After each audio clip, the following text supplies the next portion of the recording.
Good morning, good morning. आ जाइए जल्दी।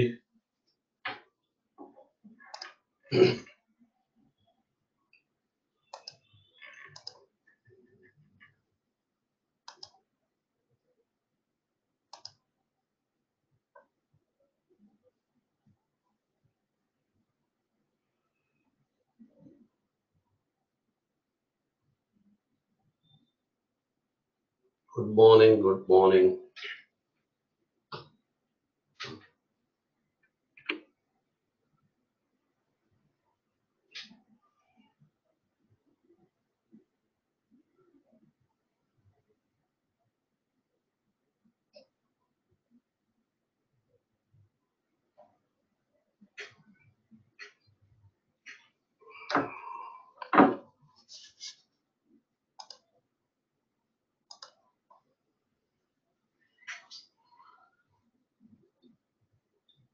ये शेयर नहीं हो पा रहा है आज, क्या हो रहा है ये?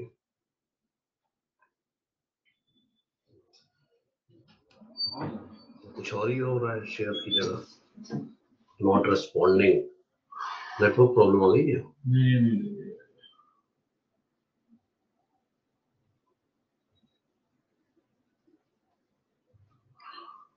एस्केप करो।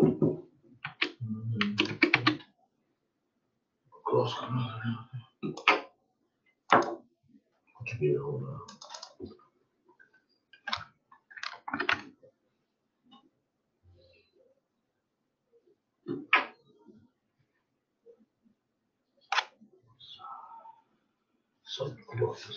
टास्क मैनेजर पे आएगा अभी भी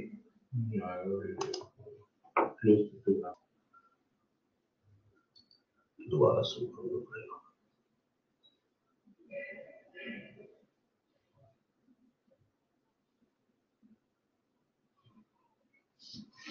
हो गया। तो लोग अचानक से कैसे आज हो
हो गया ना? हो तो गया यार, सर निकल रहा आज तो। ओके, गुड मॉर्निंग बच्चों, गुड मॉर्निंग। नेटवर्क इश्यू था, सही कर लिया। अब पढ़ते हैं। ओके बच्चों, ऑलराइट, नथिंग इज विजिबल। अरे माइनर का सिलेबस आ गया बच्चों, नोटिस में आ जाएगा आपके। और 18 ऑफ अप्रैल को है एग्जाम माइनर अगला, और मेजर फर्स्ट वीक ऑफ मई से स्टार्ट होंगे। टेस्ट सिलेबस आ जाएगा, मैंने कल ग्रुप में डलवा दिया है, अब आपके पास भी पहुंच जाएगा। मैंने जो पढ़ा है वो पूरा आएगा इस बार में, और बैक पोर्शन में प्रिंसिपल ऑफ इनहेरिटेंस आएगा। सारा सिलेबस आ जाएगा, चिंता न करें, है ना। Okay, classification of carbohydrates. अब बच्चों देखते हैं। देखो, कार्बोहाइड्रेट्स को किसके बेसिस पर?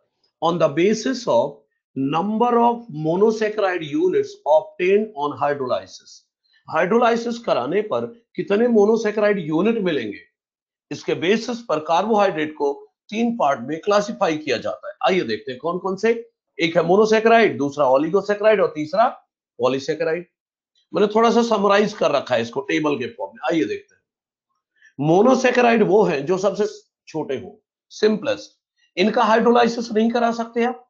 जो सबसे छोटा है वो पानी डालने से थोड़ी ना टूटेगा, वो ऑलरेडी सबसे छोटा है, राइट। तो कैन नॉट बी हाइड्रोलाइज, सबसे छोटे है, राइट। मोनोमर है ये कार्बोहाइड्रेट के बेसिक यूनिट, तो इनका हाइड्रोलाइसिस नहीं होगा, सबसे छोटे हैं। एग्जांपल ग्लूकोज और फ्रक्टोज। ओलिगोसेकेराइड 2 से 10 मोनोसेकेराइड के बने हैं, 2 से 10 मोनोसेकेराइड के बने हैं, और इनका हाइड्रोलाइसिस हो जाएगा। अगर इन्हें हाइड्रोलाइज करोगे तो कितने मोनोसेकेराइड यूनिट मिलेंगे? 2 से 10। अरे जितने यूनिट का बना उतने मिलेंगे। Example maltose, lactose, sucrose, right. अच्छा, पॉलीसेकेराइड 10 से ज्यादा मोनोसेकेराइड के बने हैं, इनका भी हाइड्रोलाइसिस कर सकते हो। एग्जांपल पता ही, सेलुलोज, स्टार्च, ग्लाइकोजन, सब पढ़ेंगे एक एक करके। शुरुआत बच्चे हमें मोनोसेकेराइड से करना है, जो कि सबसे छोटे कार्बोहाइड्रेट है। ये देखिए, monosaccharide is a monomer of carbohydrate. सबसे छोटा कार्बोहाइड्रेट कौन सा है? मोनोसेकेराइड।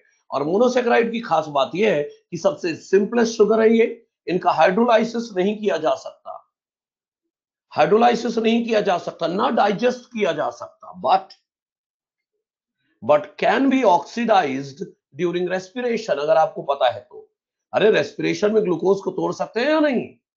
ऑक्सीडाइज कर सकते हैं, but can be oxidize during respiration.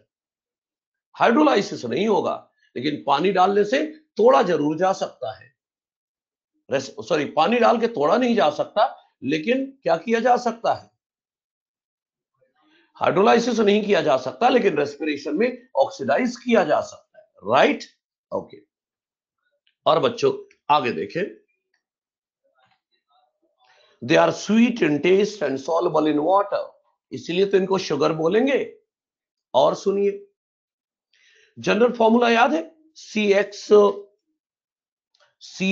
CxH2O whole y, है ना। इस जनरल फॉर्मूला में मोनोसेकेराइड के लिए x और y की वैल्यू बराबर होती है। जितना x की वैल्यू होगी उतनी ही y की होगी। और पता है x की वैल्यू कहां तक जा सकती है? x की वैल्यू जाती है 3 to 7। भाई 3 कार्बन है तो मोनोसेकेराइड को बोलो ट्रायोज, 4 कार्बन है टेट्रोज, 5 कार्बन है पेंटोज, 6 कार्बन है हेक्सोज, और 7 कार्बन है तो हेप्टोज। बस यही तक तो है। और x और y की वैल्यू बराबर है। जैसे देखो ना, x की वैल्यू 6 है तो y की वैल्यू भी 6 है ना। तो फॉर्मूला क्या हो जाएगा? C6H12O6, राइट ना। हाँ, कुछ एक्सेप्शन है, पिछली क्लास में बताया था मैंने।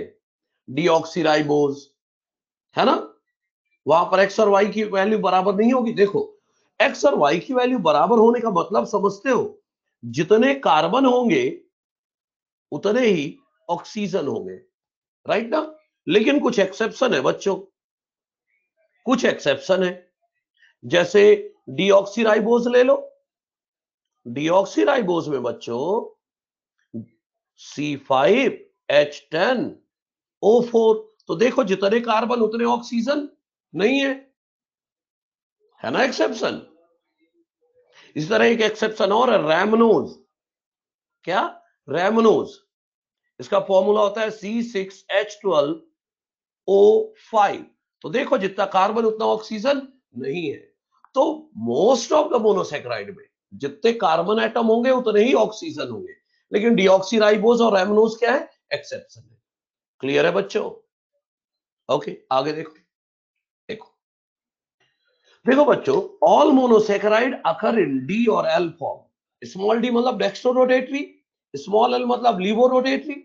सभी मोनोसेक्राइड या तो स्मॉल डी फॉर्म में पाए जाते हैं या स्मॉल एल फॉर्म में पाए जाते हैं, except dihydroxy acetone because chiral carbon is absent in dihydroxy acetone. याद है ना, ये डेक्स्ट्रोरोटेटरी लीवोरोटेटरी, इसे क्या बोलते हैं अपन? Optical activity.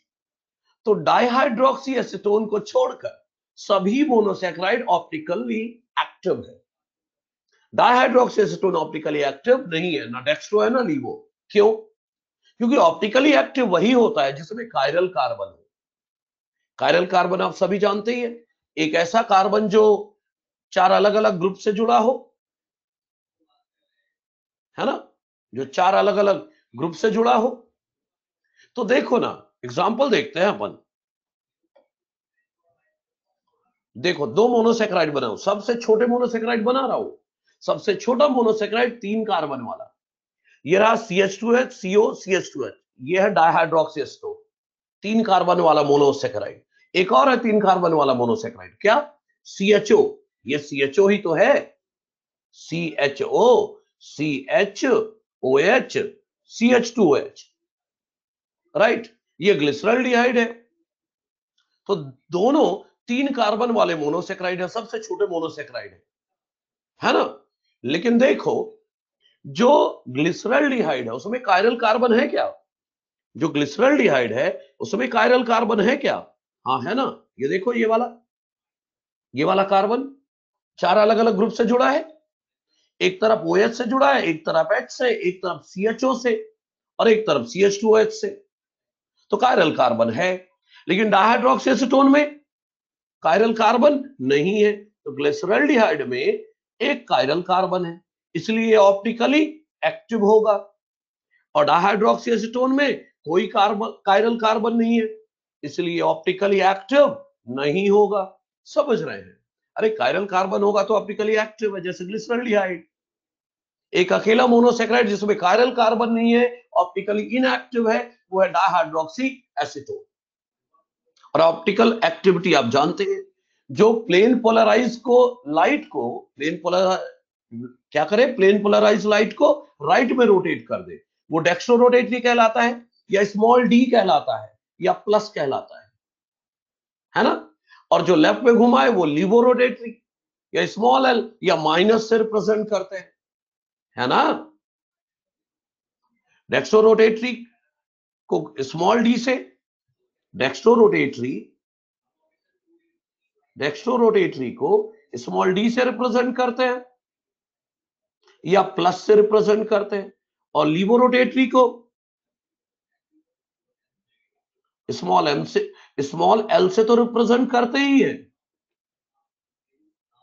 माइनस से भी रिप्रेजेंट करते हैं। बताइए आपको, है ना? अच्छा, आगे देखें बच्चों। तो ये तो स्मॉल डीएल की बात हुई। अभी एक और आ रहा है, कैपिटल डीएल। ठीक है, आओ देखते हैं।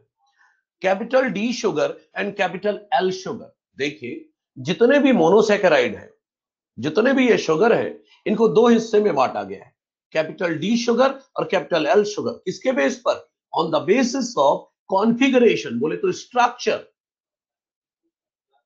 On the basis of configuration और स्ट्रक्चर ऑफ व्हाट? सबसे छोटा monosaccharide, that is glyceraldehyde.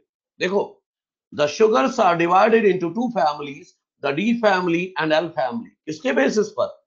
On the basis of configuration या structure of simplest sugar glyceraldehyde, जिसे लिया गया था स्टैंडर्ड।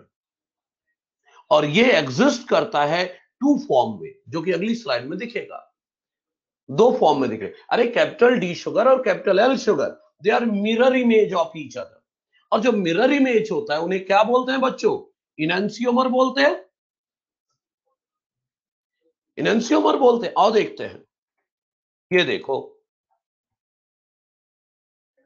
देखो ध्यान से देखो, ये कैपिटल डी शुगर और एल शुगर, ये ग्लिसरॉल्डिहाइड है दोनों, देखो ना, इधर CHO CHOH CH2H, और इसी का मिरर इमेज बना दिया इधर CHO, तो इधर मिरर इमेज में क्या हो जाएगा, OH इधर आ जाएगा और H इधर आ जाएगा और CH2H अपनी जगह। ये है ना मिरर इमेज। स्मॉल डीएल नहीं, कैपिटल डीएल की बात हो रही है। कैपिटल डीएल जो होता है इनएंसियोमर होता है, मिरर इमेज होता है। तो ध्यान से सुनिएगा, अब मिरर इमेज बन गया, अब किसे कैपिटल डी किसे कैपिटल एल बोल रहे हैं बच्चों। कायरल कार्बन ये है, स्टार मार्क लगा दिया है। देखिए कायरल कार्बन पर H और OH की पोजीशन देखना है, कायरल कार्बन पर HOH की पोजीशन देखना है। और पता है कौन से कायरल कार्बन पर, यहां तो एक ही कायरल कार्बन है, लेकिन आगे ऐसे आएंगे जिनमें कई कायरल कार्बन होंगे। तो जिनमें कई कायरल कार्बन होंगे उसमें लोवेस्ट लास्ट वाला कायरल कार्बन देखना होता है, लेकिन यहां तो एक ही है, तो उसी कायरल कार्बन को देख लो।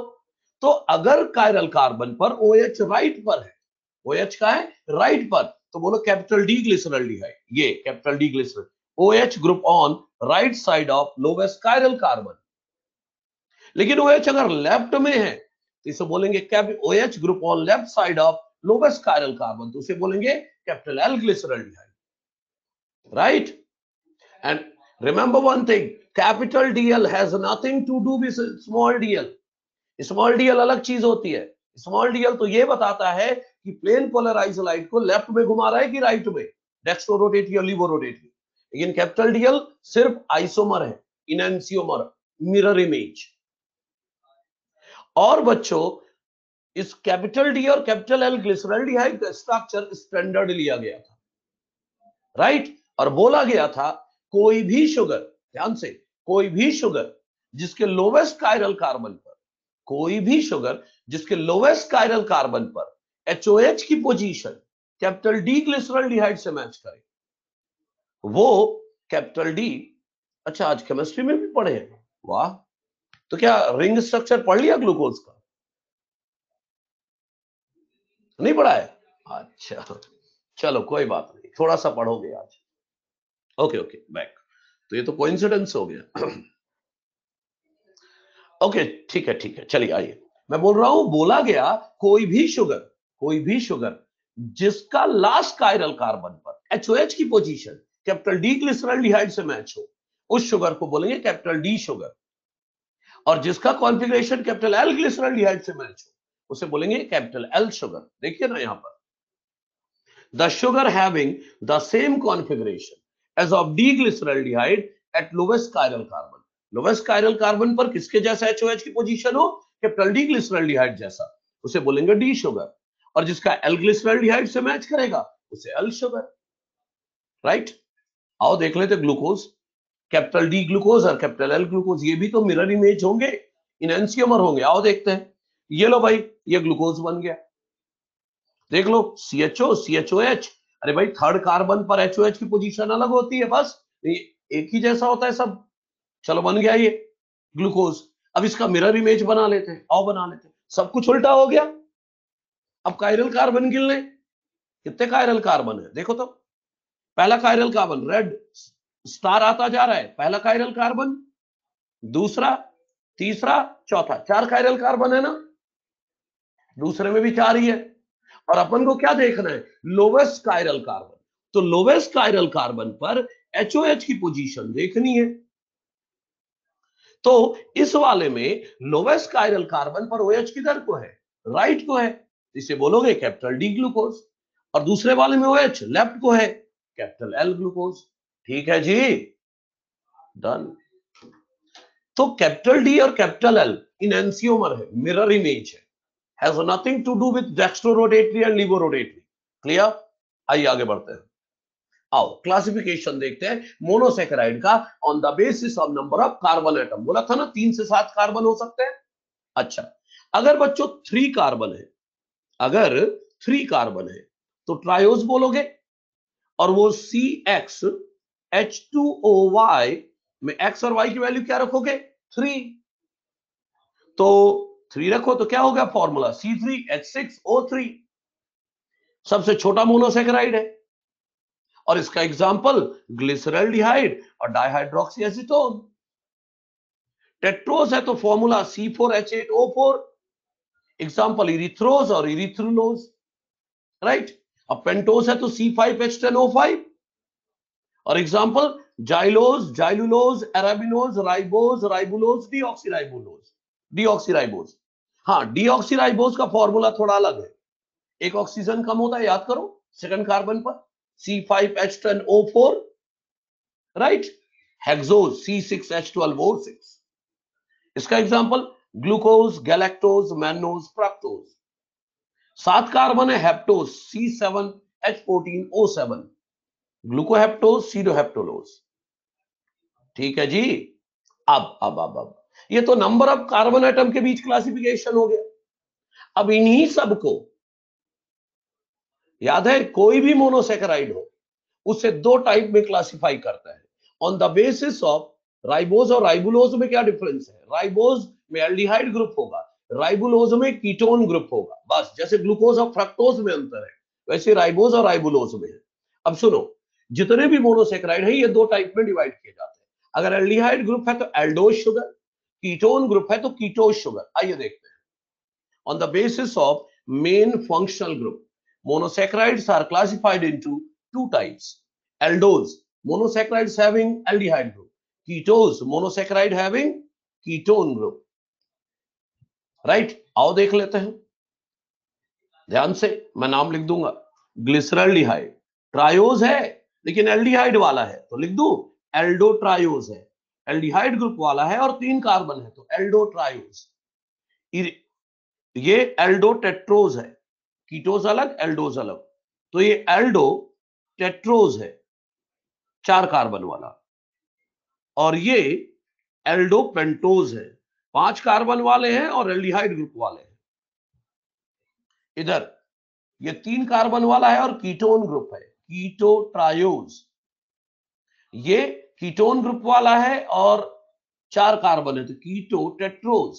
और ये सब कीटोन ग्रुप वाले हैं, सॉरी फ्रक्टोज नहीं है, फ्रक्टोज अलग से है, एक सेकंड। हाँ, ये जाइलुलोज और राइबुलोज, ये 5 कार्बन वाले हैं और कीटोन ग्रुप वाले हैं तो कीटोपेंटोज। और जो फ्रक्टोज है कीटोन ग्रुप वाला है और 6 कार्बन वाला है, कीटोहेक्सोज, राइट है जी। और देख लो इधर ये एराबिनोज पेंटोज ही है, एल्डिहाइड वाला पेंटोज ही है। और ये इधर ये ग्लूकोज, मैनोज, गैलेक्टोज, ये एल्डिहाइड ग्रुप वाले हेक्सोज है और ये एल्डिहाइड ग्रुप वाला हेप्टोज है और ये कीटोन ग्रुप वाला हेप्टोज है। ठीक है जी।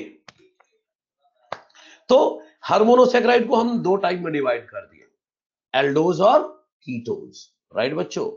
देखो इनमें स्ट्रक्चर किसका देखना है भाई, डाइहाइड्रोक्सी एसीटोन और ग्लिसरॉल्डिहाइड का तो देख चुके, ट्रायोज थे, 3 कार्बन वाले थे। अब हम स्ट्रक्चर देखेंगे बच्चों, पेंटोज शुगर में जो 2 इंपॉर्टेंट है भाई, बायो में तो जो इंपॉर्टेंट है हमारे काम का बस वही पढ़ेंगे, केमिस्ट्री में सबके स्ट्रक्चर पढ़ते हो, ठीक है। तो पेंटोज शुगर से स्टार्ट करते हैं। पेंटोज शुगर में 2 इंपॉर्टेंट है हमारे लिए, एक है राइबोज और एक है डीऑक्सीराइबोज। भाई एक आरएनए में होता है, एक डीएनए में, और स्ट्रक्चर पढ़ चुके हैं, फिर भी एक बार देख लो। राइबोज देखो आप, राइबोज में पहला कार्बन CHO, आखिरी कार्बन CH2H, 2 कार्बन हो गए, एक कार्बन CHO, दूसरा कार्बन, एक कार्बन CHO और आखिरी वाला CH2H, 2 कार्बन हो गए, बचे कितने, 3 कार्बन।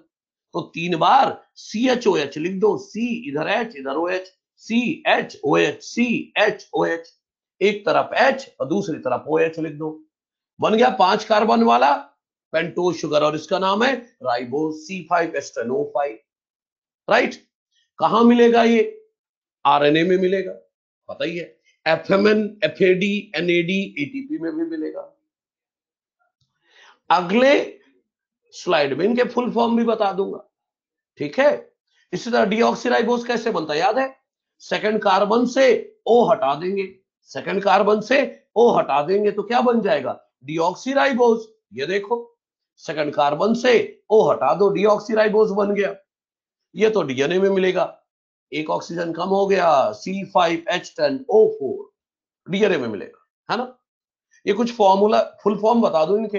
ये देखो, एफएमएन का full form फ्लैविन mononucleotide, FAD फ्लैविन adenine dinucleotide, NAD nicotinamide adenine dinucleotide, ATP सब जानते हैं एडेनोसिन ट्राइफॉस्फेट। अरे फुल फॉर्म बता दिया, ठीक है। तो राइबोज और क्या हो चुका है, राइबोज भी हो गया और डीऑक्सीराइबोज। पेंटोज में दो इंपॉर्टेंट थे हमारे लिए, बायो में हमने दोनों पढ़ लिया।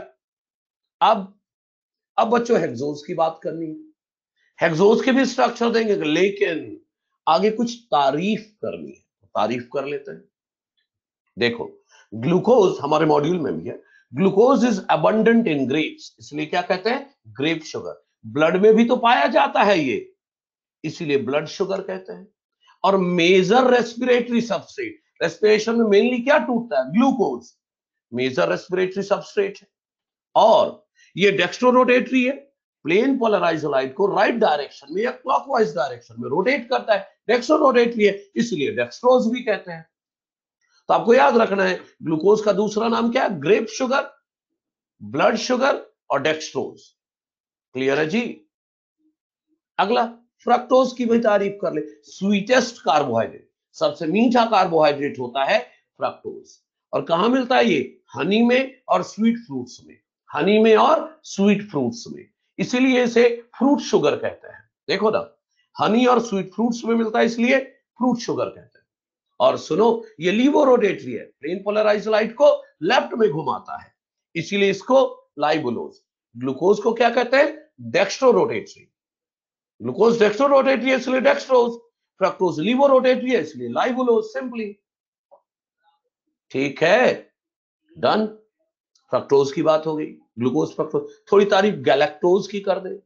बच्चों गैलेक्टोज जो होते हैं, जो गैलेक्टोज होते हैं, पता है कहां मिलता है, हमारे ब्रेन में और नर्वस टिश्यू में, ब्रेन और नर्वस टिश्यू में, इसलिए इसे ब्रेन शुगर कहते हैं। क्या कहते हैं, ब्रेन शुगर। ये देखो ना, most abundant in brain and nervous tissue, so called as brain sugar. और कभी भी फ्री फॉर्म में नहीं मिलता। अरे ग्लूकोज मार्केट में जाओगे पाउडर के फॉर्म में मिल जाएगा, ग्लूकॉन डी, लेकिन गैलेक्टोज कभी भी फ्री फॉर्म में नहीं मिलता, हमेशा किसी कंपाउंड का कंपोनेंट के फॉर्म में मिलेगा, हमेशा किसी कंपाउंड के कंपोनेंट के फॉर्म में मिलेगा। Always occur as component of some compound, like, अरे देखो ना, हेमीसेलुलोज में गैलेक्टोज होता है, पेक्टिन में भी, लैक्टोज में भी, और ग्लाइकोलिपिड, इन सब में गैलेक्टोज पाया जाता है। इन सब में गैलेक्टोज एक कंपोनेंट होता है। तो गैलेक्टोज फ्री नहीं मिलता। एक लाइन और बोल दूं, लगे हाथ बोल देता हूं, mannose never occur in free form. Mannose भी हेक्सोज ही तो है, लेकिन never occur in free form. कैसे मिलेगा, found as component of some compound, found as component of some compound. Like example बताऊं, एग्जांपल है हेमीसेलुलोज। हेमीसेलुलोज में गैलेक्टोज भी होता है और मैनोज भी होता है। बताइए ये किस लिए बता दिया, क्वेश्चन आ जाए, कौन कौन से हैं, कौन कौन से हैं। बिल्कुल सोनाली, 5 कायरल कार्बन होते हैं, ठीक है, 4 5, रुकना आगे गिनेंगे, 4 है 5 है, क्या सब आएगा, अभी यूज कर सकते हैं तो, लेकिन वो तो रिक्वायरमेंट के हिसाब से ना रविराज। अच्छा देखो, मैं क्या बोल रहा हूं, क्वेश्चन आ जाएगा कौन कौन से मोनोसेक्राइड कभी भी फ्री फॉर्म में नहीं मिलते, कंपोनेंट ऑफ कंपाउंड ही मिलते हैं। अपन क्या बोलेंगे, गैलेक्टोज एंड मैनोज बोथ, इसलिए बता दिया फॉर योर इंफॉर्मेशन। ठीक है, देखेंगे अभी, गैलेक्टोज हो गया बच्चों। अब ग्लूकोज और फ्रक्टोज का स्ट्रक्चर देख ले। देखो, ग्लूकोज का पता ही है आपको कि भाई एक कार्बन CHO, आखिरी कार्बन CH2OH, राइट। और थर्ड कार्बन बस थोड़ा अलग है, थर्ड कार्बन अलग है, बाकी सारे कार्बन में एक जैसा लिखना है। भाई सबसे ऊपर CHO लिख दिया, सबसे नीचे CH2OH लिख दिया, बस हो गए ये। अब 2 कार्बन तो हो गए, CHO और CH2OH, 2 कार्बन हो गए, बचे क्या, 4 कार्बन, 4 बार CHOH लिख दो, 4 बार CHOH लिख दो, लेकिन थर्ड कार्बन जो लिखो उसमें OH और H की पोजीशन अलग रखना है। क्या बन गया? ग्लूकोज। और जब फ्रक्टोज बनाना है तो पता है क्या करो? मैं तरीका बताता हूं, ग्लूकोज से ही फ्रक्टोज याद हो जाएगा आपको। मैं तरीका बताता हूं, देखिएगा जरा। जब आपको फ्रक्टोज बनाना हो ना, देखो मैं तरीका बताता हूं। जब आपको फ्रक्टोज बनाना है, किसी भी एल्डिहाइड वाले से कीटोन बनाना है, डाइट से मिलेगा निशा। देखो, जब भी कीटोन वाला बनाना है फ्रक्टोज, तो सेकंड कार्बन के दोनों एच उठा लो, सेकंड कार्बन के दोनों एच उठा लो, तो सी डबल बॉन्ड ओ हो गया, सी डबल बॉन्ड हो गया, ओ हो गया ना, दो एच हटा लिए तो। और ये जो दो एच हटाए हैं, पता है कहां लगाओ? एक ओ के पहले और एक ओ के बाद, लो बन गया। तो ग्लूकोज का स्ट्रक्चर याद है, फ्रक्टोज अपने आप हो जाएगा। अब ग्लूकोज का भी तो याद ही रहेगा ना भाई, थर्ड कार्बन पर एचओएच की पोजीशन अलग रखनी, बाकी सब कुछ सेम रखना है। अब सेकंड कार्बन के दो एच ऊपर उठा दो, दो एच उठाओगे तो ये तो सी डबल बॉन्ड ओ हो जाएगा, और ये जो दो एच है ऊपर जाएंगे तो क्या हो जाएगा? एच के बगल में एक एच लगाओ तो ये तो क्या हो जाएगा? CH2।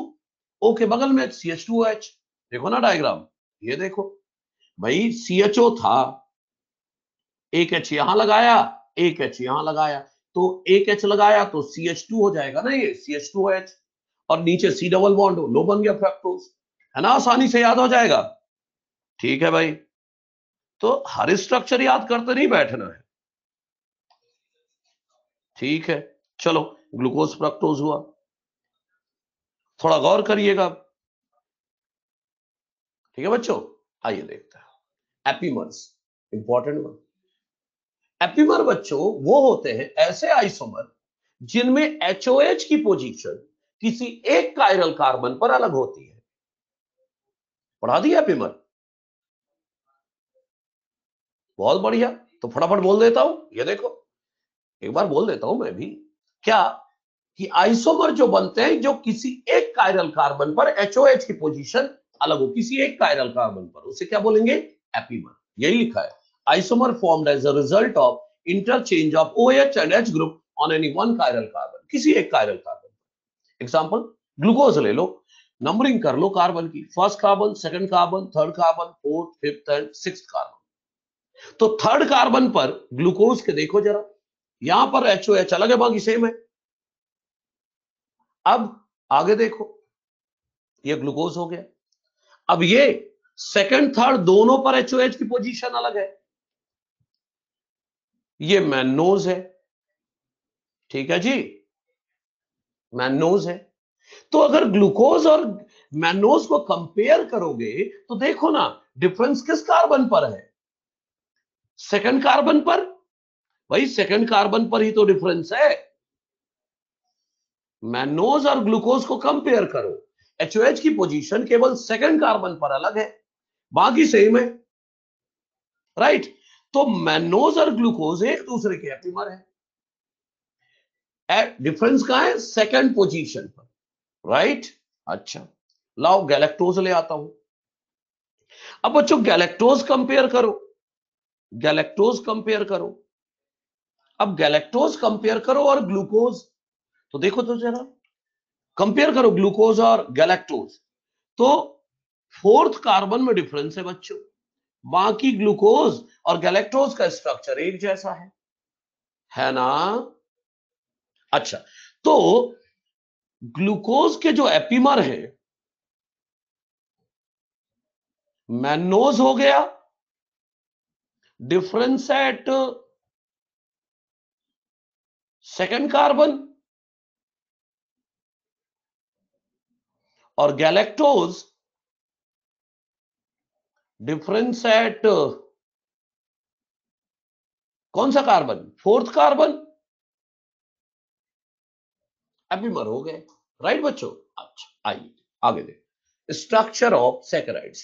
कार्बोहाइड्रेट का स्ट्रक्चर दो तरह का होता है बच्चों, एक तो स्ट्रेट चेन जो अभी तक बनाते आए हो, एक तरफ CHO CHOS CHOH लिखते जा रहे हो, एक स्ट्रक्चर तो स्ट्रेट चेन है, और दूसरा है बच्चों रिंग स्ट्रक्चर। रिंग स्ट्रक्चर की खास बात, केवल एक्वस मीडियम में बनते हैं रिंग स्ट्रक्चर।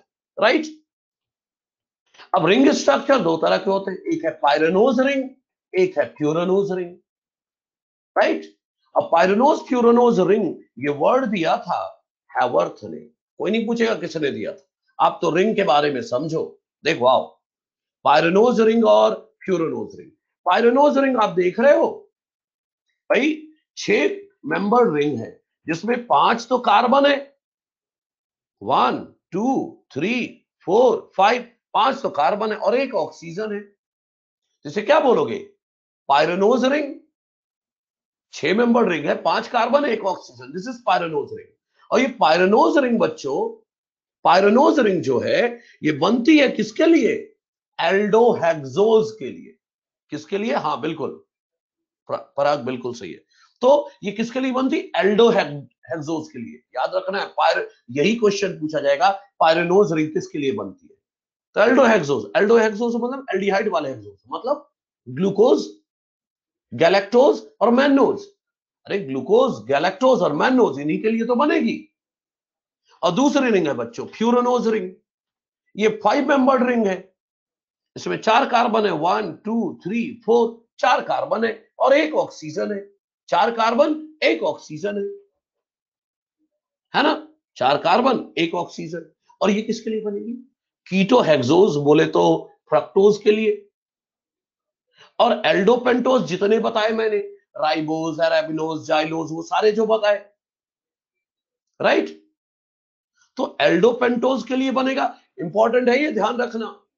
पायरेनोज रिंग बनती है एल्डोहेक्सोज के लिए, फ्यूरेनोज रिंग बनती है एल्डोपेंटोज और कीटोहेक्सोज के लिए। बी वेरी क्लियर और याद रखिएगा, ये इंपॉर्टेंट है, ठीक। और चलो रिंग स्ट्रक्चर बना के देखते हैं, कहां बनता है, एक्वस मीडियम। अशोक क्या पूछना चाह रहा है, क्वेश्चन मार्क क्या है ये? चलिए स्ट्रक्चर ऑफ ग्लूकोज देखते हैं। देखिए स्ट्रक्चर ऑफ ग्लूकोज की बात करें तो बच्चों ये डी ग्लूकोज है। अरे पहला कार्बन सीएचओ ही तो था, तो सीएचओ को मैं लिख सकता हूं ना ऐसे सीएचओ, और दूसरा कार्बन सीएचओएच, तीसरे में सीओएचएच, चौथे में सीएचओएच, पांचवे में सीएचओएच, छठा सीएच2एच। रिंग स्ट्रक्चर एक्वस में ही तो बनेगा, एक्वस मीडियम में ही रिएक्शन होगा। हेमीएसिटल का फॉर्मेशन जो होता है वो एक्वस एनवायरनमेंट में होता है, ठीक है, ओके। तो बच्चों ये स्ट्रेट चेन है ग्लूकोज की। अब जब एक्वस मीडियम में डालोगे तो रिएक्शन होगा, और क्या होगा सुनो, रिएक्शन किसके बीच होगा, लास्ट कायरल कार्बन के बीच, लास्ट कायरल कार्बन के बीच। लास्ट कायरल कार्बन, देखो कायरल कार्बन अभी कितने हैं डी ग्लूकोज में, 4 है, 4 ही है ना, डी ग्लूकोज में 4 कायरल कार्बन है, ध्यान देते रहिएगा। तो लास्ट कायरल कार्बन का रिएक्शन होगा फर्स्ट कार्बन के साथ, और जब रिएक्शन होगा ना बच्चों, तो ये OH का जो H है, OH का ये जो H है, ये कहां ट्रांसफर होगा, फर्स्ट कार्बन की तरफ। अरे O के साथ जुड़ जाएगा, इनॉल फॉर्म COH जैसा, O के साथ जुड़ जाएगा H, ताकि हाइड्रोक्सिल ग्रुप जैसा बन जाए। आओ देखते हैं, अरे देखो ना ये मैंने डायग्राम बना रखा है,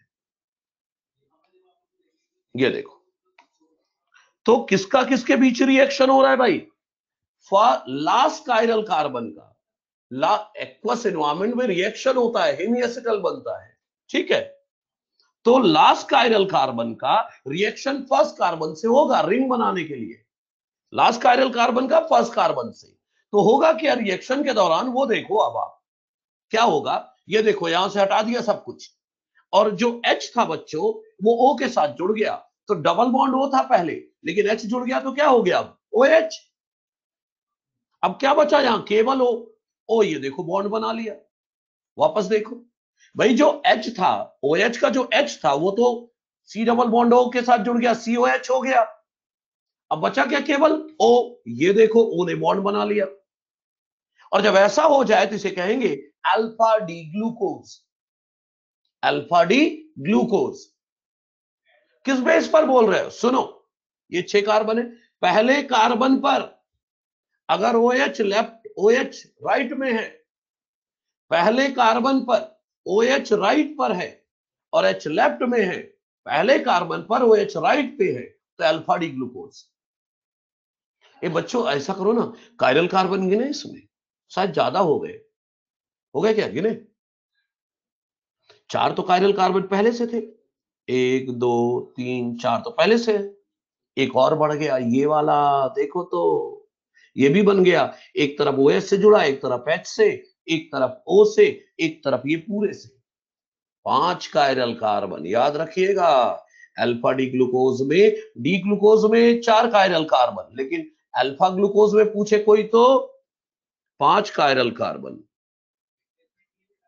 ठीक है, तो देखो 5 कायरल कार्बन है भाई। ठीक, अच्छा रिएक्शन क्लियर है। अच्छा, अब ये अल्फा ग्लूकोज है। अब बच्चों पहले कार्बन पर ही HOH की पोजीशन बदल दो, OH राइट पर था, अल्फा ग्लूकोज, अब HOH की पोजीशन बदल दो, आगे देखो अगले पेज में, ये अल्फा ग्लूकोज है, अब HOH की पोजीशन बदल दी, देखो पहले कार्बन पर OH राइट पर था अभी, तो ये अल्फा ग्लूकोज था। कुछ नहीं, अल्फा बीटा में कोई कंफ्यूजन नहीं है, बस इतना सा है, पहले कार्बन पर OH और H की पोजीशन बदल दो बस। अगर पहले कार्बन, बी वेरी क्लियर, पहले कार्बन पर OH राइट पर है, अल्फा ग्लूकोज, लेकिन पहले कार्बन पर OH अगर लेफ्ट पर है तो बीटा ग्लूकोज, और अल्फा ग्लूकोज हो या बीटा ग्लूकोज दोनों में 5 कायरल कार्बन है।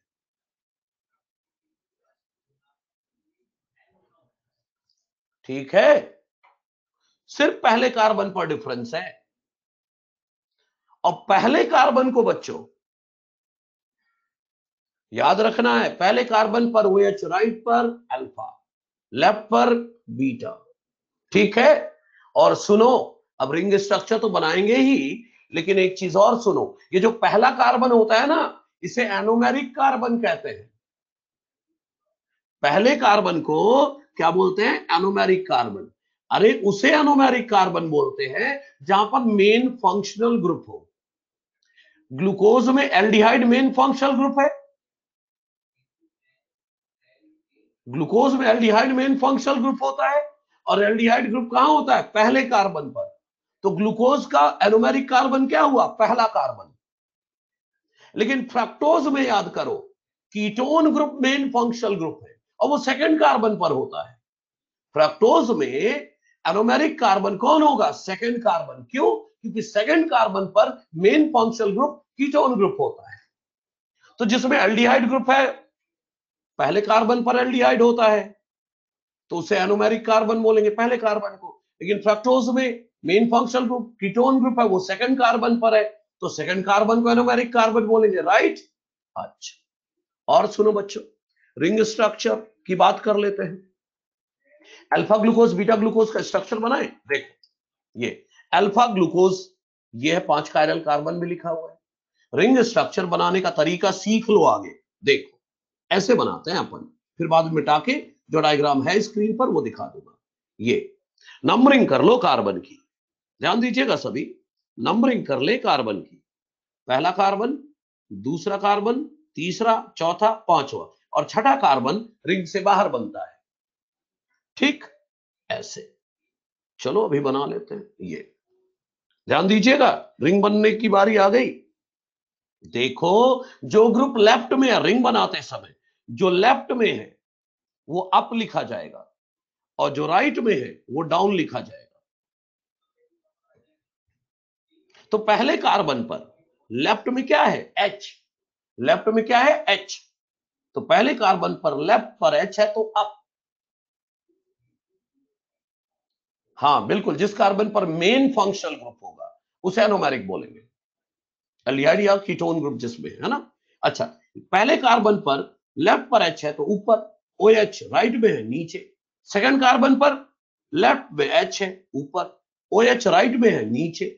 थर्ड कार्बन पर लेफ्ट में OH है तो अप, राइट में H है नीचे। चौथे पर लेफ्ट में H है, राइट में OH है ना। हाँ, अब रुकना पड़ेगा भाई। देखो सिक्स्थ कार्बन, अब आप बोलोगे फिफ्थ कार्बन का H कहां लिखो, थोड़ा वेट करो।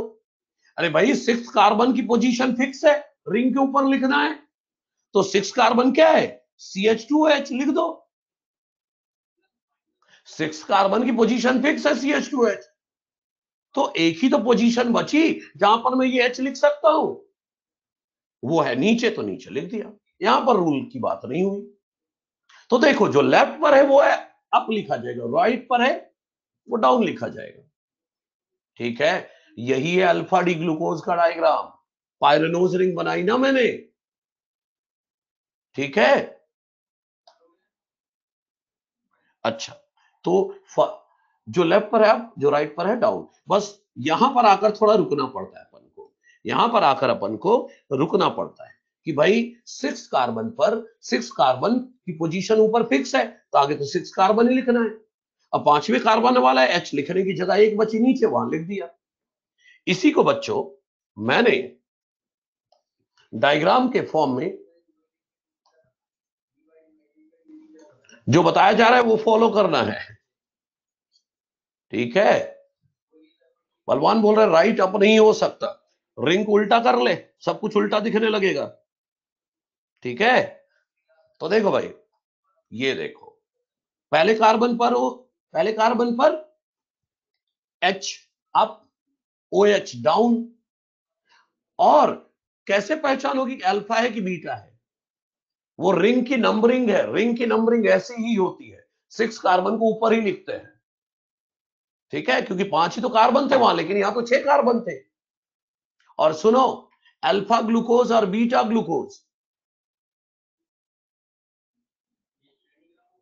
देखो ध्यान से, मैं क्या बोल रहा हूं, अल्फा डी ग्लूकोज में दो तरीके से बोल सकते हो। पहले कार्बन पर OH, पहले कार्बन पर OH राइट पर है, पहले कार्बन पर OH राइट पे है तो अल्फा ग्लूकोज, पहले कार्बन पर OH राइट में है तो अल्फा ग्लूकोज, राइट। ये ऐसे बोल दो ना रिंग फॉर्म में, पहले कार्बन पर OH नीचे है तो अल्फा ग्लूकोज, रिंग में पहले कार्बन पर OH नीचे है तो अल्फा ग्लूकोज। और क्योंकि ग्लूकोज की पायरेनोज रिंग बनती है, इसीलिए मैं इसका नाम अल्फा डी ग्लूकोपायरेनोज कर दिया। अब सर बीटा डी ग्लूकोज, अरे कुछ नहीं, सेम रिंग बनेगी, बस फर्स्ट कार्बन पर HOH की पोजीशन उल्टा हो जाएगी। ये देखो, ये बीटा, ये देखो, ये बीटा है ना, पहले कार्बन पर OH लेफ्ट पर है तो बीटा, राइट में है तो अल्फा। अच्छा, तो देखो रिंग कैसे बनेगा, अरे बस पहले कार्बन पर ही तो डिफरेंस आएगा, लेफ्ट पर OH है तो ऊपर, राइट में H है नीचे, बाकी सब कुछ सेम बनेगा, बाकी सब कुछ सेम बनेगा, राइट। भाई सेकंड कार्बन पर H लेफ्ट पर है तो अप, OH राइट पर है डाउन, थर्ड कार्बन पर OH लेफ्ट पर है अप, राइट पे H है डाउन, चौथे पर H लेफ्ट में है अप, OH राइट में है डाउन। अब छठा कार्बन ऊपर लिख दो, CH2H फिक्स है पोजीशन, तो ये जो H बचा वो जगह जहां बची वहां लिख दो। तो ये बीटा डी ग्लूकोज है, पायरेनोज रिंग है, इसलिए बीटा डी ग्लूकोपायरेनोज भी कहेंगे। ऐश्वर्या पूछ रही है एपिमर है या नहीं, थोड़ा वेट करें, सुनिएगा। एनोमर, एनोमर उन्हें बोलते हैं, देखो एक्वस सॉल्यूशन में ग्लूकोज मेनली किस फॉर्म में पाया जाता है, साइक्लिक फॉर्म में पाया जाता है। और एनोमर क्या है, ऐसे आइसोमर, एनोमर भी आइसोमर है जिनमें HOH की पोजीशन अलग हो एट एनोमेरिक कार्बन, और ग्लूकोज के केस में एनोमेरिक कार्बन क्या है, फर्स्ट कार्बन। तो फर्स्ट कार्बन ऑफ ग्लूकोज में HOH की पोजीशन अगर अलग है, मतलब अल्फा ग्लूकोज और beta glucose, they will be anomer.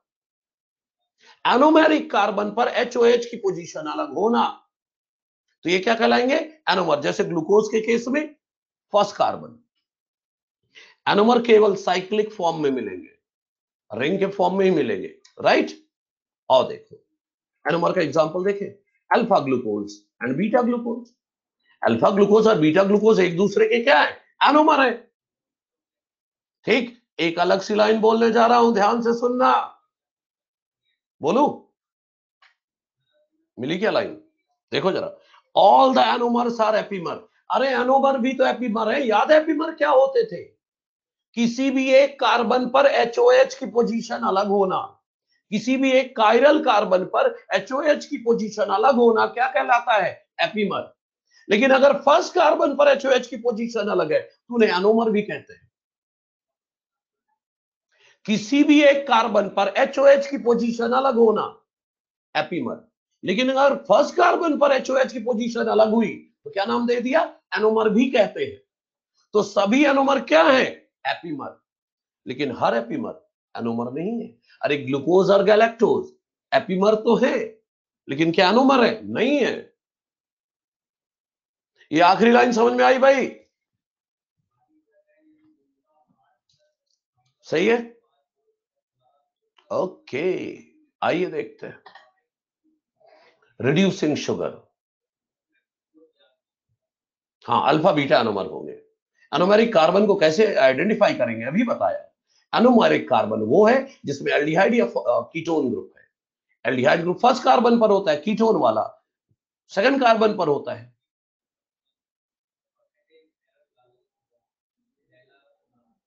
Water के साथ वाला रिएक्शन। चलिए अब रिड्यूसिंग शुगर की बात करते हैं। देखो भाई, जितने भी मोनोसैकेराइड हैं सब में फ्री एल्डिहाइड या कीटोन ग्रुप होता है। सभी मोनोसैकेराइड में फ्री एल्डिहाइड या कीटोन। मोनोसैकेराइड जो एल्डिहाइड वाले हैं उनका first carbon free aldehyde group है, और जितने भी कीटोन वाले मोनोसैकेराइड है उनके सेकंड कार्बन पर फ्री कीटोन ग्रुप है, किसी और से नहीं जुड़ा है।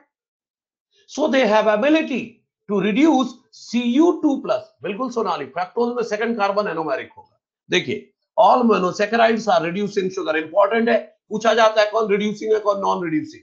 तो सभी मोनोसैकेराइड रिड्यूसिंग है। क्यों? क्योंकि सभी मोनोसैकेराइड में है या तो फ्री एल्डिहाइड ग्रुप या फ्री कीटोन ग्रुप, और फ्री एल्डिहाइड या कीटोन ग्रुप के कारण they have ability to reduce Cu2+, जो कि ब्लू कलर का होता है, उसे रिड्यूस करके Cu+ बना देते हैं जो कि रेड कलर का होता है। फेलिंग सोल्यूशन, बेनेडिक्ट टेस्ट, इन सब में यही तो होता है। बेनेडिक्ट टेस्ट और फेलिंग टेस्ट में यही तो होता है, उनमें Cu2+ होता है। अब सैंपल में अगर मोनोसैकेराइड है, देखो बेनेडिक्ट टेस्ट या फेलिंग टेस्ट में Cu2+ ही तो है, ब्लू कलर का है सोल्यूशन। अब उसमें आपने सैंपल डाल दिया शुगर वाला, ठीक, शुगर वाला सैंपल डाल दिया तो क्या होगा भाई? फ्री एल्डिहाइड या कीटोन ग्रुप होगा, वो Cu2+ को रिड्यूस करके क्या बना देगा? Cu+ बना देगा। और अगर Cu2+ से Cu+ बन गया मतलब मोनोसैकेराइड ने रिड्यूस कर दिया Cu2+ को, मतलब इसीलिए उसे क्या बोलेंगे? Reducing sugar. ठीक, इसीलिए लिखा है बेनेडिक्ट और फेलिंग टेस्ट में यही करते हैं। This test is used to detect glucose in urine, blood sugar. भाई शुगर में जो शुगर है वो यूरिन के थ्रू तो नहीं जा रहा, यूरिन टेस्ट करके पता करते, यूरिन में ग्लूकोज का लेवल चेक कर लेते हैं। किससे? बेनेडिक्ट टेस्ट से या फेलिंग टेस्ट से। राइट नाउ आओ देखते हैं। बच्चों सुनो तो, एक लाइन मैंने थोड़ी तगड़ी से लिख दी। अंकित लिख रहा है बेनेडिक्ट फेलिंग तो ओनली एल्डिहाइड देंगे, बट कीटोन वाला, सुनो तो, कीटोन वाले नहीं देंगे लेकिन फ्रक्टोज देगा।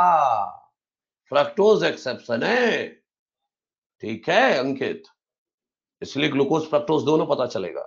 आइए सुनिए, देखो ये नीले रंग का सोल्यूशन बेनेडिक्ट सोल्यूशन, मान लो सैंपल में ग्लूकोज है, यूरिन सैंपल डाल दिया जिसमें ग्लूकोज है, हीट करो, इसमें Cu2+ है, आपने हीट किया तो ये ब्रिक रेड हो गया। क्यों? क्योंकि Cu2+ रिड्यूस होकर Cu+ बन गया, है ना? ठीक है भाई, मेरी बात सिंपल सुनिए। जितने भी मोनोसैकेराइड है, बता रहा हूं लास्ट लाइन की बात कर रहा हूं, खुशी वेट करो। मैं बोल रहा हूं जितने भी मोनोसैकेराइड है सब रिड्यूसिंग शुगर है, क्योंकि उनमें फ्री एल्डिहाइड या फ्री कीटोन ग्रुप है। अब एल्डिहाइड वाला मोनोसैकेराइड है, ध्यान से वो लास्ट लाइन पिछले पेज वाले बता रहा हूं, जितने एल्डोज वाले शुगर है, ये लाइन बहुत इंपॉर्टेंट है, एल्डोज शुगर में जो फर्स्ट कार्बन होता है वहीं तो फ्री एल्डिहाइड ग्रुप होता है, तो बोलो इज रिड्यूसिंग सेंटर। जितने भी एल्डिहाइड वाले मोनोसैकेराइड हैं उनमें first carbon free aldehyde group होता है, वही तो रिड्यूसिंग सेंटर है। और जितने भी कीटोस शुगर है उनके सेकंड कार्बन पर फ्री कीटोन ग्रुप होता है, वही तो रिड्यूसिंग सेंटर है।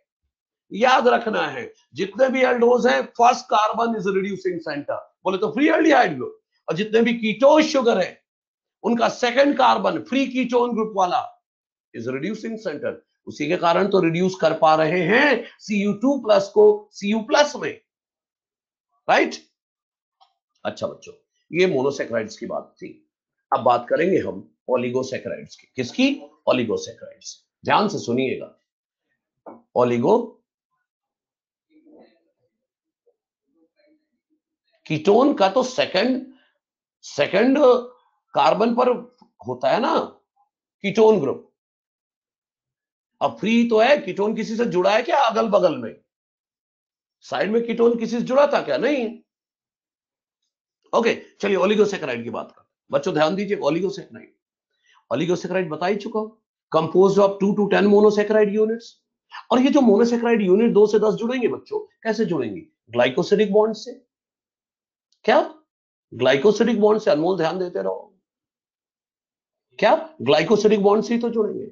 ये देखो लिखा होगा, monosaccharide units are linked together by glycosidic bond. ठीक। और बच्चों एक ग्लाइकोसिडिक बॉन्ड बनने में एक वाटर मॉलिक्यूल रिलीज होता है। बोलूं डिहाइड्रेशन सिंथेसिस। देखो ना, आओ देखते हैं। One water molecule is release during one glycosidic bond formation. और जब किसी की सिंथेसिस के दौरान वाटर रिलीज हो उसे क्या बोलते हैं? Dehydration synthesis. एग्जांपल ले लो, ग्लूकोज फ्रक्टोज जोड़ो, कैसे जुड़ेगा? वाटर हटेगा और ग्लूकोज फ्रक्टोज जुड़ जाएंगे ग्लाइकोसिडिक बॉन्ड से और बन गया सुक्रोज। क्या कहते हो? तो दो मोनोसेक्राइड जब जुड़ेंगे तो एक वाटर मॉलिक्यूल रिलीज होगा और एक ग्लाइकोसिडिक बॉन्ड बनेगा। एक ग्लाइकोसिडिक बॉन्ड बनने में एक वाटर मॉलिक्यूल रिलीज होता है। ठीक है बच्चों। और ओलिगोसेक्राइड के टाइप्स, अरे भाई दो मोनोसेक्राइड यूनिट का बना है तो डाइसेक्राइड, तीन मोनोसेक्राइड का बना है तो ट्राइसेक्राइड, चार मोनोसेक्राइड का तो टेट्रासेक्राइड, पांच मोनोसेक्राइड का तो पेंटासेक्राइड। बच्चों ट्राई टेट्रा पेंटा हमें नहीं पढ़ना है, बस एग्जांपल बोल देता हूं। ट्राइसेक्राइड का एग्जांपल है रेफिनोज, टेट्रासेक्राइड का है स्टैकियोज, अब पेंटासेक्राइड का है वर्बेस्कोज। एग्जांपल बस, और कुछ नहीं चाहिए। ठीक है, बोझ नहीं बढ़ाना है। मैं बता सकता हूं कंपोजिशन, रेफिनोज बना है एक गैलेक्टोज, एक ग्लूकोज, एक फ्रक्टोज का। क्यों याद करो भाई, जरूरत ही नहीं है जब, तो एग्जांपल बोल दिया बस। हाँ, डाइसेक्राइड डिटेल में पढ़ना है। डाइसेक्राइड का एग्जांपल है ट्रेहेलोज। ये कह रहे हो कि फेलिंग टेस्ट कीटोन कैसे दे रहे हैं? कीटोन नहीं देते, सिर्फ फ्रक्टोज देता है, क्योंकि फ्रक्टोज का जो कीटोन ग्रुप है वो इनॉल ग्रुप इनॉल में कन्वर्ट हो सकता है। फ्रक्टोज इनॉल ग्रुप में बदल जाता है, कीटोन ग्रुप इनॉल में बदल जाता है। ठीक है। हाँ, अच्छा, ओलिगोसेक्राइड के टाइप्स देखो। पराग बोल रहा है हाइड्रोक्सी कीटोन, ठीक है, वही तो OH बोल रहा हूं, OH ग्रुप बन जाता है।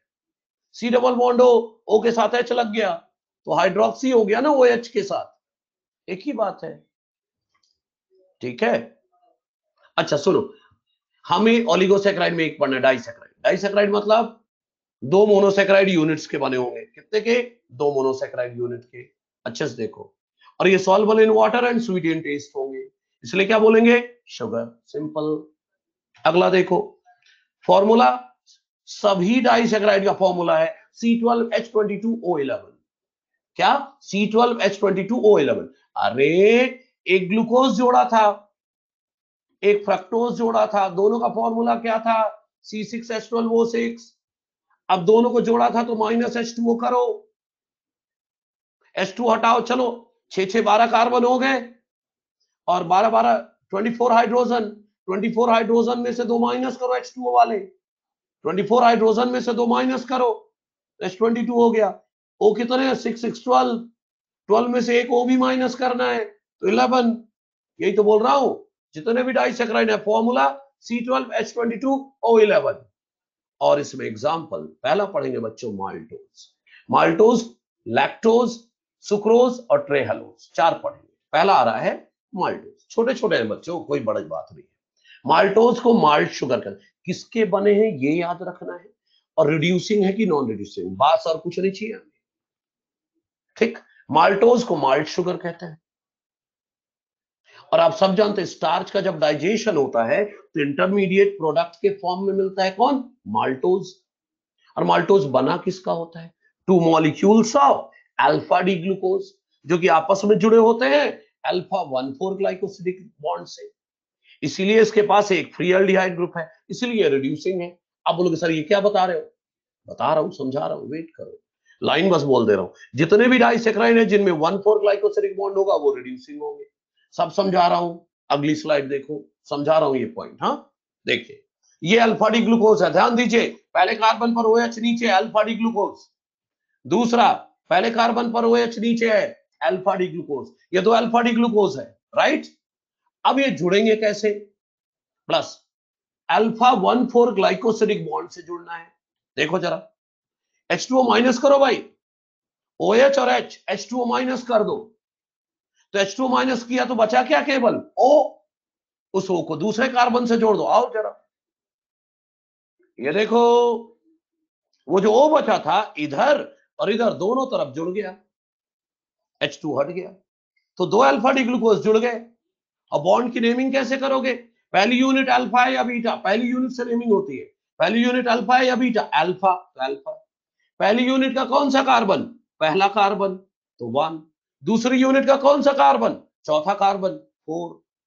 पहली यूनिट अल्फा बीटा में से क्या है, अल्फा, तो अल्फा। फिर पहली यूनिट का कौन सा कार्बन, पहला कार्बन, तो फर्स्ट। और दूसरी यूनिट का चौथा कार्बन, तो 4, glycosidic bond, alpha 1,4 glycosidic bond बन गया। ठीक है जी, कोई दिक्कत तो नहीं। अच्छा, ये माल्टोज है। एक लाइन बता रहा था, सुनो ध्यान से, जब भी 1,4 ग्लाइकोसिडिक बॉन्ड होगा बच्चों वो रिड्यूसिंग होगा। डाइसैकराइड की बात कर रहा हूं, पॉली की नहीं, डाइसैकराइड की।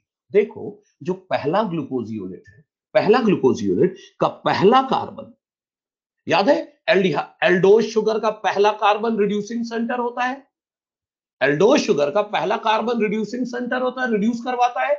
तो पहला जो यूनिट है ग्लूकोज, इसका पहला कार्बन तो ग्लाइकोसिडिक बॉन्ड बनने में कंज्यूम हो गया, राइट। लेकिन जो दूसरा ग्लूकोज है उसका पहला कार्बन तो फ्री है ना, दो में से एक ग्लूकोज जो बाद वाला ग्लूकोज है उसका पहला कार्बन फ्री है, पहला कार्बन मतलब रिड्यूसिंग सेंटर फ्री है, इसलिए रिड्यूसिंग होगा। जितने भी डाइसैकराइड 1,4 ग्लाइकोसिडिक बॉन्ड वाले होंगे सब रिड्यूसिंग शुगर होंगे। क्यों, क्योंकि जो दूसरी यूनिट होगी उसका फर्स्ट कार्बन फ्री है। अब पहला कार्बन ही तो एल्डोज का रिड्यूसिंग सेंटर था, Cu2+ को रिड्यूस करने का काम करता था, तो ये क्या होगा, रिड्यूसिंग शुगर। तो माल्टोज क्या हुआ, रिड्यूसिंग शुगर। ठीक है जी, आगे देखो, लैक्टोज। बच्चों लैक्टोज को मिल्क शुगर कहते हैं, सबसे कम मीठा शुगर, लीस्ट स्वीट शुगर। और किसमें मिलेगा, केवल मैमल्स मिल्क में, राइट। मैक्सिमम परसेंटेज लैक्टोज का कहां मिलता है, ह्यूमन मिल्क में, अप्रॉक्स 7%। किसका बना है, आओ देखते हैं। याद रखना, बीटा डी गैलेक्टोज और बीटा डी ग्लूकोज, यही तो याद रखना, बॉन्ड अल्फा बीटा भी याद रखना है, बीटा डी गैलेक्टोज और बीटा डी ग्लूकोज इनका बना है, और बॉन्ड बीटा 1,4 ग्लाइकोसिडिक बॉन्ड, मतलब फिर से रिड्यूसिंग। लैक्टोज कैसा होगा, रिड्यूसिंग शुगर होगा। ठीक है जी, डन, ठीक। लैक्टोज इजिली डाइजेस्ट क्यों नहीं होता है, डाइजेस्ट, कौन बोल रहा नहीं हो रहा है, लैक्टोज इजिली डाइजेस्ट तब नहीं होगा जब उनमें डाइजेशन के एंजाइम ना हो प्रॉपर, जैसे गैलेक्टोसीमिया बीमारी में होता है। अच्छा, शुगर केन, हाँ तो उनमें एंजाइम नहीं बन रही होगी तब होगा ना ऐसा। अच्छा सुनो, तो सुक्रोज को ढेरों नाम है, cane sugar, table sugar, commercial sugar, invert sugar, ढेरों नाम है।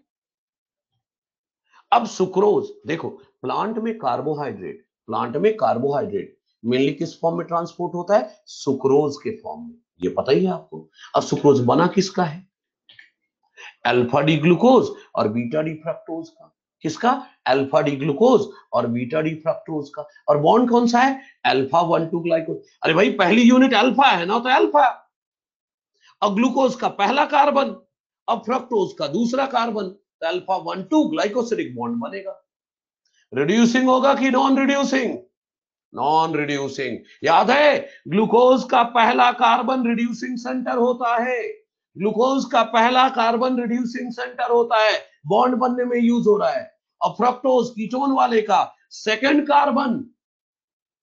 कार्बन रिड्यूसिंग सेंटर होता है, वो भी बॉन्ड बनने में यूज हो गया। ये नॉन रिड्यूसिंग हुआ ना। ठीक है जी। देखो, केमिस्ट्री में भी बायोमोलिक्यूल पढ़ते हो, बायो में भी पढ़ते हो। बायो में बायोलॉजिकल एस्पेक्ट पढ़ते हो, केमिस्ट्री में केमिकल एस्पेक्ट पढ़ते हो। केमिस्ट्री में तो आप ये भी पढ़ोगे कि जब ग्लूकोज का रिएक्शन फिनाइल हाइड्राजीन से होता है तो ओसाजोन फॉर्मेशन होता है। टोलेंस रिएजेंट क्या है, ढेरों रिएक्शन पढ़ते हो। इनवर्ट शुगर क्यों कहते हो, वो सारी चीजें पता चलेंगी आपको, है कि नहीं? सारी चीजें पता चलेंगी। अभी तो ये सुक्रोज किसका बना है ये जानना है बायो में। अल्फा डी ग्लूकोज और बीटा डी फ्रक्टोज का। और बॉन्ड कौन सा है? Alpha 1 2 glycosidic bond. ये एसटीआर क्या है? सुक्रोज हाइड्रोलाइसिस पर क्या देगा? ग्लूकोज और फ्रक्टोज। देखो, सुक्रोज नॉन रिड्यूसिंग है, लेकिन अगर हाइड्रोलाइसिस करा दिया जाए सुक्रोज का अगर हाइड्रोलाइसिस करा दिया जाए तो ग्लूकोज फ्रक्टोज अलग हो जाएंगे। तो अगर कोई पूछे सुक्रोज कैसा है, नॉन रिड्यूसिंग। लेकिन कोई पूछे hydrolyse solution of sucrose, hydrolyse solution of sucrose कैसा है, तो बोलेंगे रिड्यूसिंग, क्योंकि ग्लूकोज फ्रक्टोज तो अलग हो गए ना। ठीक है, हाँ। अच्छा, तो सुक्रोज कैसा है भाई? Non reducing. क्लियर?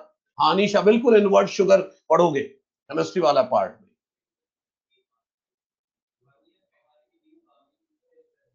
अगला ट्रेहालोज। अब ट्रेहालोज क्या है देखो, ट्रेहालोज कहां मिलता है? Haemolymph of insect. बना किसका है?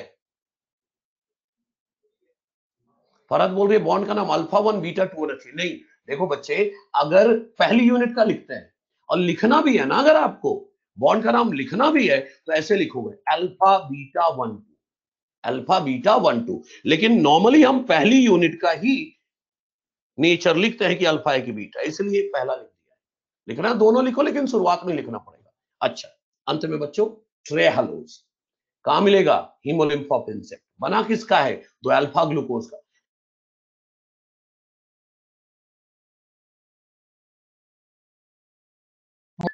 अरे ये तो और ही कुछ हो,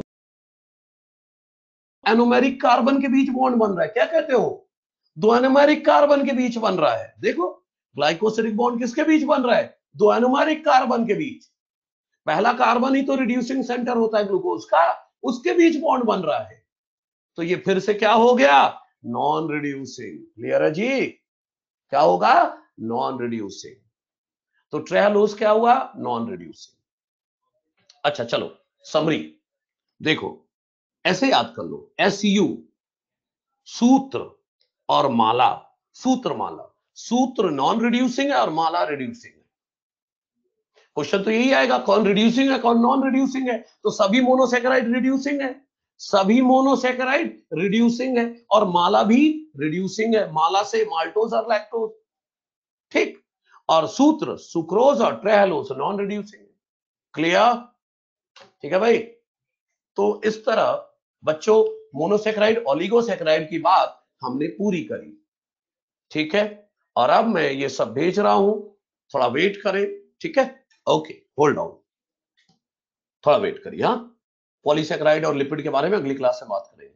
रिड्यूसिंग कार्बन कैसे पता? अरे बताया तो, जहां मेन फंक्शनल ग्रुप है, एल्डोज में एल्डिहाइड ग्रुप फर्स्ट कार्बन पर होता है, कीटोज में कीटोन ग्रुप सेकंड कार्बन पर होता है, वही है। ठीक है,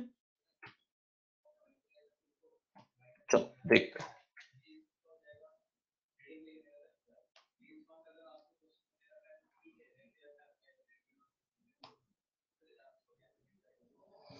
बस अभी भेज रहा हूं। हाँ,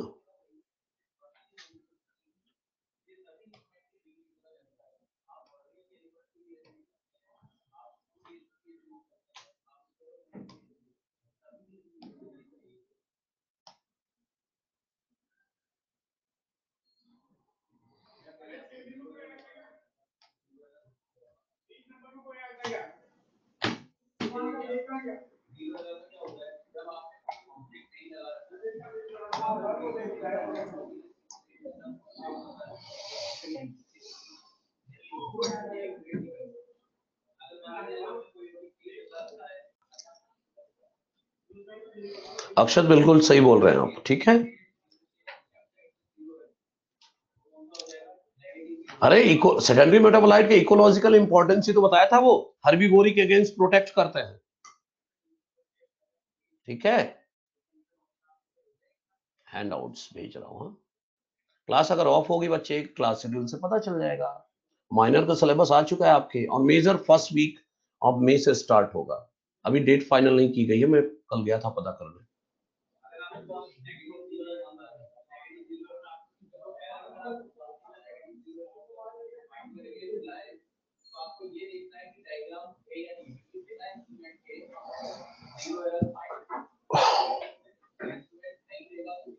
अच्छा, ड्राइव लिंक भी देना है। लो भाई, बार बार लिंक इतने दिन हो गए दिए।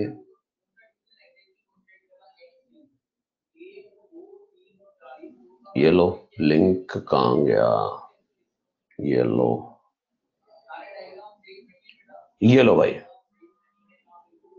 पहुंच गया।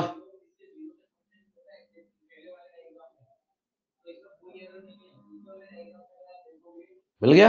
ओके देन बाय बाय बच्चों, ठीक है, बाय बाय।